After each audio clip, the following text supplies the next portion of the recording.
Selanjutnya tentang masalah apa tadi? Bagaimana spirit Ramadan bisa dibawa keluar Ramadan? Kebanyakan kan semangatnya di Ramadan itu aja. Terlihat dari masjid-masjid yang pakai tenda keluar. Sampai tendanya itu keluar kalau pada tanggal 1 sampai 2. Lalu kemudian habis itu babak semifinal. Habis itu final, akhirnya adalah malam Idul Fitri, itu kembali ke pemain inti. Pemain naturalisasi kabur semua sudah. Makanya kalau kita pahami, makanya tadi awal kajian kita kalau ingat, coba ingat. Di awal kajian kita tadi adalah judulnya, jangan jadikan agama sebagai seremonial, rutinitas. Rutinitas Ramadan, rutinitas Sya'ban, rutinitas Rajab. Jangan jadikan sebagai rutinitas. Maka pahami maknanya. Syawal artinya, kita lihat penggunaan kata Syawal. Ini tiang neraca timbangan. Timbangan zaman dulu, bukan timbangan duduk, timbangan yang pakai tiang. Di sisi kiri ada alat penimbang, di sisi kanan ada alat penimbang.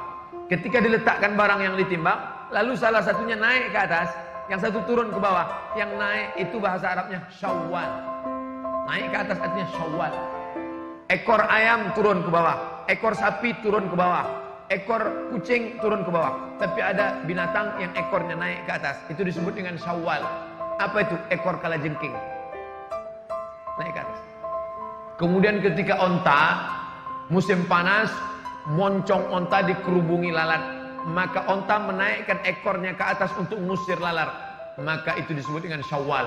Maka makna Syawal adalah peningkatan. Makanya setelah Ramadan disuruh puasa 6 hari. Untuk apa puasa 6 hari? Semangat di bulan Syawal, semangat di bulan Ramadan, dilanjutkan ke Syawal. Itu dipahami maknanya dengan baik. Sudah saya pahami dengan baik, tapi tetap juga molor sholat subuh jam 6:30 Pak Ustaz. Maka sering-sering ngelihat orang sakit. Sering-sering ngelihat orang sakit itu membangkitkan semangat ibadah. Bagi yang sedang down sekarang, udah dengar ceramah nggak juga ngecas, nggak naik juga, maka pulang dari sini langsung ke rumah sakit. Kalau security-nya nanya, "Mas, mau jenguk siapa?" Semua yang sakit mau saya jenguk. Ikuti orang mati. Man syahidal janazata, siapa yang ikut jenazah hatta tusalla alaiha, sampai solat jenazah, lahu qirat, dapat 1 pahala. Wa man syahidal janazata, siapa yang menyaksikan jenazah hatta tudfana, sampai dikubur di liang lahat, lahu qiratan, dapat 2 qirat. Sahabat bertanya, wa mal qiratan ya Rasulullah, apa itu 2 qirat? Apa kata Rasul? Mithlul jabalainil azimaini, seperti 2 bukit Uhud yang besar. Maka apa manfaatnya melihat jenazah terbujur kaku, yang dulu kaya raya, yang dulu profesor, doktor, penguasa, yang dulu hebat, masyhur, ternyata kalau mati yang dibawa hanya amal juga. Memang yang paling sulit adalah istiqomah. Makanya ketika seorang sahabat bertanya, "Ya Rasulullah, ausini wa aujiz, berikan aku 1 pesan, jangan banyak-banyak, singkat, padat." Apa dia? Qul amantu billah tsumma istaqim.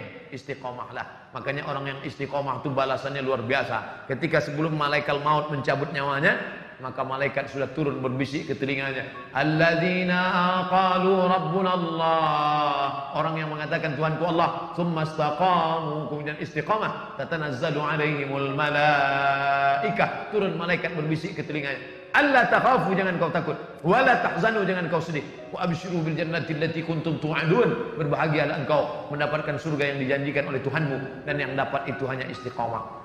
Maka terus berjamaah, alaikum bil jamaah. Ada pengajian, datang. Ada kajian-kajian dekat rumah, di masjid, hadir. Itu salah satu cara untuk istiqomah. Lihat orang sakit, jenguk orang mati, terus berjamaah. Harus ada memaksakan diri. Kalau kena tidak ada, kamu kenapa enggak kajian? Saya ngalir aja lah seperti air. Ngalir apa? Iya, kalau kalau air comberan, ngalir aja lah. Terserah yang di atas aja lah. Apa di atas? Cicak. Harus ada bergerak, ngerti, paham. Wallahu a'lam bishawab.